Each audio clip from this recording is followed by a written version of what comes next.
How do I stay healthy whilst flying? I mean, my nutrition doesn't really change. The way that I do things doesn't really change. I try and keep on keeping on with the routine. But in terms of how I actually fly, I am very much nowadays aware, especially when I'm flying to the US, because that's my most frequent trips, is that I have a bit of a routine. So when I get on the plane, I'm never going to sleep that long haul flight. But if I can get 4-ish hours, then I'm usually pretty good from then on in. And that allows me to transition to the next time zone really quickly. So let's count this back. Usually the flights leave in the morning, give or take around 9, 10 a.m. And it's usually a 14-hour flight, especially if you're going into LA. So given this information, I normally would try to get 4 hours sleep within the last sort of 6 hours of the flight, trying to align my time because you normally land in the morning. And I just sort of trick my brain into getting into that meditative state, and I keep my eyes closed. I put the eye mask on and I kind of don't take no for an answer. This is the trick. You cannot overthink sleeping on a plane. You have to just trick your mind into that meditative. I call it this, that space in between where you're kind of awake, you're kind of asleep. It's quite nice. And I try and get my mind there. Once I get my mind there, I know I'm going to sleep. The other thing I will not do, because let's face it, sleeping on a plane, especially if you're in economy, is not comfortable.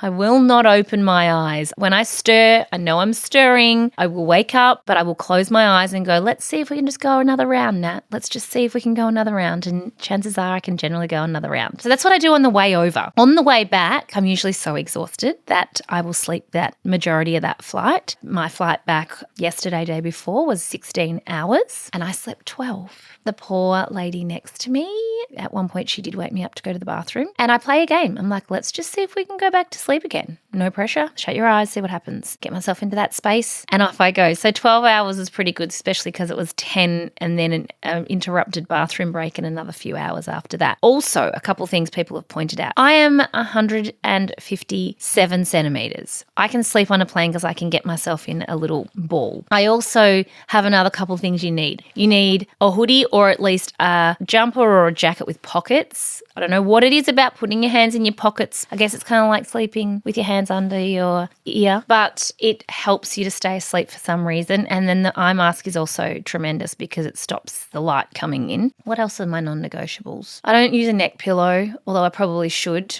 Most of the headrests you can pull either side and you can kind of sleep. You just don't overthink it again. Oh, I know what else I need. I need noise-cancelling headphones. I was once gifted a couple of pairs of quiet-ons. They're not attached to anything. They're just noise-cancelling earbuds. They are the greatest to sleep in. I also love Bose headphones that are noise cancelling, and I actually these days often just sleep with those in. They're not plugged into anything, but the noise cancelling part of that is turned on. They are a little bit annoying because there's wires everywhere, but you know what, whatever, they work. And they're quite sturdy, so they kind of stay. Okay, so you need noise cancelling headphones, you need a jacket with pockets, and you need to get your mind into that space. I think that's all you need. Try not to overthink it. One of the other questions I get asked often is, do you fly business or economy, and is it worth it? It's a very good question, actually, because it is quite expensive at the moment, especially to fly business. If I am flying for work and I need to hit the ground running and I have the ability to upgrade, I will always try and upgrade. Having said that, the flight home, because I just sleep regardless, I kind of sometimes can't even justify it. I will, however, if I have points, I will always try at least to be premium economy, but you are still sitting up in premium economy. Also, once you've flown premium economy in business, it's very hard to not fly business or premium, but doesn't mean that sometimes I don't do it either. So all of the above. Sometimes it's just how are you going to get there? But I do use the loyalty programs for airlines, and I try and keep all of my flights with the same airlines so that I can upgrade, and I usually do have enough points to upgrade most flights, which is great. So keeping with your one airline I think is smart.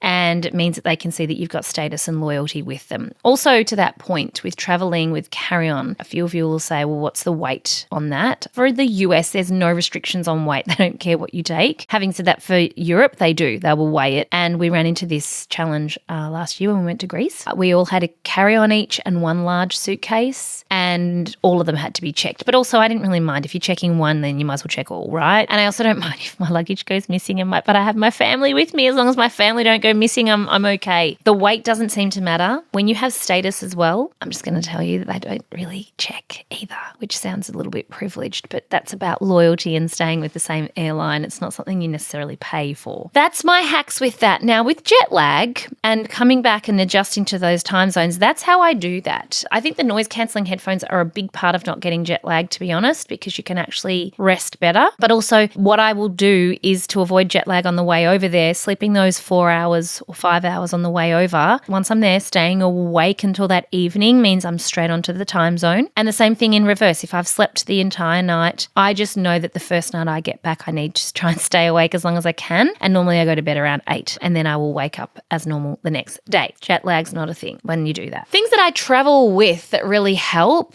obviously my M-body. You see, for so many reasons, traveling with M-body is so important. It helps to keep your bowels regular. I know a lot of people get habitual constipation when they travel. Yeah, habitual constipation. There's another name for that. Anyway, it's when you're outside of your routine. M-body really helps with keeping the bowels regular. It helps to bind the bowel if it gets loose because you've eaten something gnarly or you've got a bit of a bug. And then, of course, MSM is also amazing for inflammation, for any pain. It's good for if you've got sun exposure. So many reasons why. So M-body is a non-negotiable. I also travel with fish oil as a non-negotiable. Great if you get sunburnt, great if there's inflammation, if you get sick. Like, there's so many reasons why I do that. And magnesium, is the other one that I will always travel with, which is great for relaxation, sleep if you're having trouble sleeping, and stress as well. I try not to go too crazy, I should say. They're the supplements that I tend to travel with. And doing that, it means I kind of have a way out. If I've eaten something that hasn't agreed with me, I'm not feeling my best, or I'm feeling bloated, I don't find that happens when I travel with these 4 supplements. So that makes things really easy,